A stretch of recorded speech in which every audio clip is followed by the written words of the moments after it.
this is Awesome Movie here, and today I'm doing a video about the top 10 best smartphone slash cell phone brands that I've had very good experiences with. Number 1, Samsung. Now, the whole update issue with Samsung, they tend to take time, as even with their tablets. With Samsung, the higher end tend to be very reliable, excluding the Note 7 incident. And then the lower end also tend to be very reliable, even though they may be, worlds apart, where the higher end will outperform the low end. The low end is also very reliable. Number 2 is the LG G series. And the reason why the LG G series is on this, I'm going to go particular to the G3, okay, and let that speak for the whole brand, is the finish on the phone was very good, like metal, or if not metal, if I recall right. You had an adequate amount of storage, 32 gigabytes, 2 gigabytes of RAM, or even higher. I think it may have been 3. The screen resolution was very good. I'm talking fantastic. The update process did take a little bit of time, but they were fairly on par. And another thing that went in LG's favor is because they tend to use a lighter, or if not more close to stock launcher. And their lower end phones tend to be more reliable too. I'm not going to say the track phone variants because I've had bad experience with the track phone variants. But if you're talking about the Leon, the Aristo, and other versions, besides the track phone versions, they tend to be more reliable. Okay, and number 3 is going to be the Motorola Droid series. And the reason why I say the Motorola Droid series is because Motorola tends to deliver updates on time, tends to deliver hardware that is up to par, and the newer Motorola also offers Moto mods, which I'm not trying yet. The latest Motorola phone I've tried would be the Droid series, which would be the Droid 2, and the software updates were on par, if not earlier, than Google, and etc. Okay, the number 4 phone on this list is going to be the ZTE Z Max Pro. And the reason why it's on this list is because of the price point and the experiences I've had. The price point at Metro PCS is below $100. You get 32 gigabytes of storage, 2 gigabytes of RAM, octa-core CPU, adequate, GPU, adequate camera, fingerprint sensor, quick charge, USB-C, and that's all for under $100.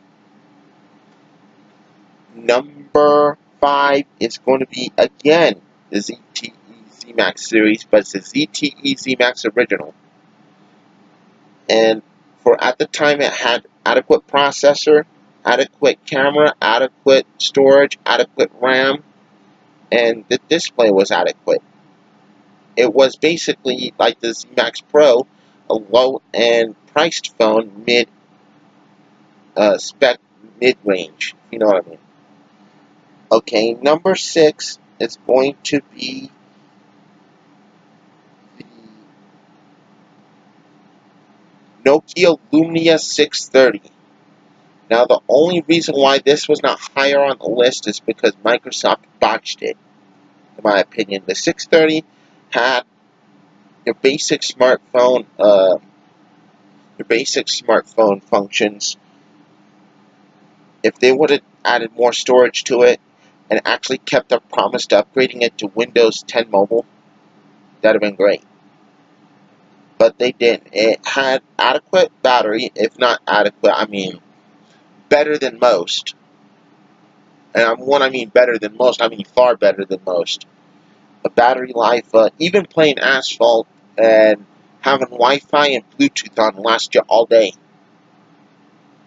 The one thing that did set it up down the list a lot is Microsoft's failure to keep their word on upgrading it to Windows Mobile 10.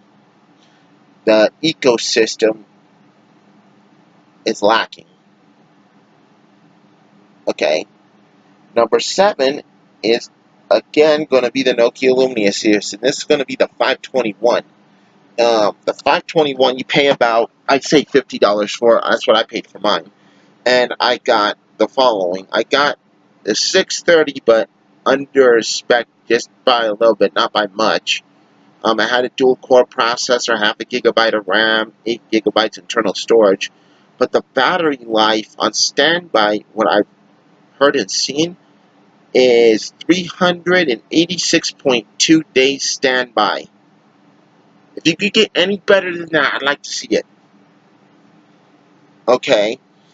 Number 8 on this list is going to be the Kyocera Hydro Original.